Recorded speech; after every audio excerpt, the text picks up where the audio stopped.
How do I interpret my istikhara? Now, this is a very common question. Say a scenario where somebody wants to get married and they have someone who's made a proposal. Maybe there's another person who's made a proposal from before and you're undecided. What should you do? Well, you should pray istikhara. What does that mean? Well, the Prophet ﷺ, in a hadith that reported by Jabir, he said, ﷺ, if any one of you has a serious concern on their mind, meaning if you're going to make an important decision about something, then make istikhara. And istikhara is to pray two special rak'ah, two special units, meaning separate, different, not alongside any other salah. Just you prayed your dhuhr, okay, fair enough. You finished the sunnahs, okay. Now pray two separate rak'ah. Some scholars say you can combine it, but why combine it? Why not just do it separately? And inshallah, more reward, more barakah for you. Two separate rak'ah. When you have finished that two unit of prayer, then you raise your hands and you make dua al-istikhara. Yes, Allahumma inni astakhiruka bi'ilmik. The dua that begins, oh Allah, I seek your choice of goodness based on your sublime knowledge.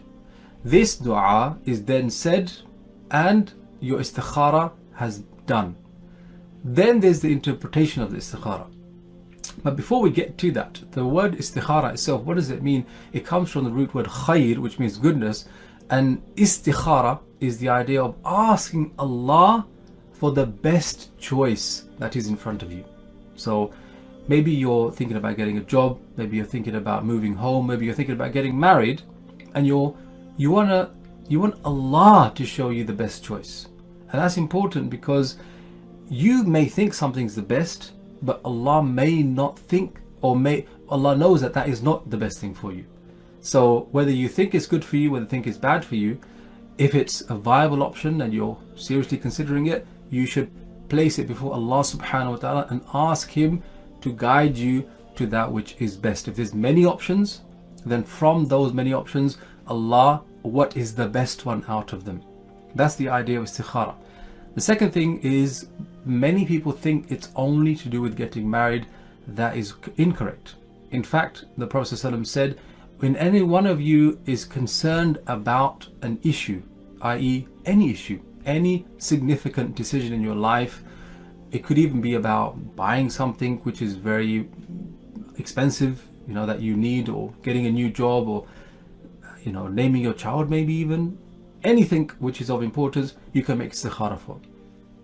Now, let's say you do that. You're not sure if you should accept this proposal or if you move to this house or not. You pray two rak'ah, you make your dua afterwards, and in the dua you say something. So there's a set template, and because it's outside of the salah, you can have it in front of you. You could be reading it from the book itself or from the app, and you'll see it will say, now state your need. So the dua will go something like, oh Allah, I seek your guidance in choosing the best thing for me based on your knowledge and your omnipotence.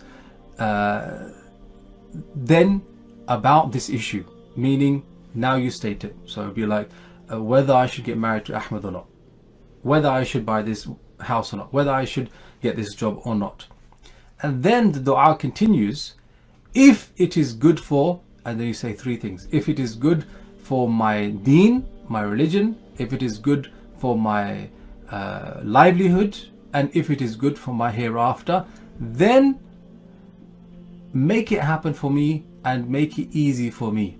This is a beautiful dua now. What you're saying to Allah is, Allah, I don't know whether it's good for me or not. I don't know whether this person is good for me or not. But if they are, and if they're good for me in three ways. Number one, in terms of, my religion. They're going to help me in my religion. Number two, if they're going to help me in my worldly life. And number three, if it's going to help me in the hereafter, then make it easy for me. And then the dua continues to say, and Allah, if this thing is not going to help me in my religion, my worldly life, and my afterlife, then take it away from me and take me away from it, and make it something which is difficult for me. Now that actually makes you understand the interpretation of the dua, because afterwards you're thinking, okay, what's going to happen now? Am I going to see a dream? Is it going to be a flash of lightning? Is my heart somehow going to become really drawn towards one of those choices? And the answer is not necessarily. What is going to happen then? Well, as the dua says, Allah will make the best option easier for you. So let's say you were considering marrying someone and there were like 3 choices, and then it just so happened that after you made istikhara, one of those 3 choices becomes easier. Let's say that person phones your father, for example, and then starts inquiring, and then something else you find out about this person which makes you feel like, you know, this is the right person. Things start falling into place. That is the interpretation, that is what is good for you. That is the interpretation, if it's becoming easier. And if it happens to become difficult for you, like obstacles start coming up, or something goes wrong, or, you know, it's as if Allah subhanahu wa ta'ala is making it difficult for you, then that is the sign. So it's not about seeing some mystical type of sign, it's just about observing what happens next. And if the option or one of the options becomes easier, that is inshallah a reassuring sign that Allah subhanahu wa ta'ala has shown you the best option. I hope that makes sense. If you have a dream, Allahu Akbar, you know, nurun ala nur, that is even more, you know, amazing, but not necessarily.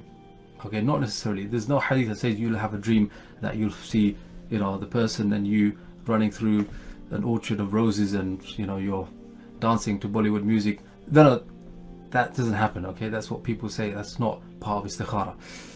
Now, somebody may say, okay, fair enough, so this is istikhara and that's a good thing, we'll do that, and the process is explained. Okay, what about when I made istikhara to get married many years ago and I'm getting divorced with that person? Like, how do you reconcile that? Well, that's an interesting question. Now, the assumption you had, however, was that when you make istikhara, the choice that you are drawn towards or is made easy for you will be problem-free and always make you happy. That was your assumption. But that's not correct. Just because Allah subhanahu wa ta'ala showed you that this is the best choice and you made that choice, it doesn't necessarily mean that in the case of marriage, that the marriage will always be happy. But it was still the best thing for you.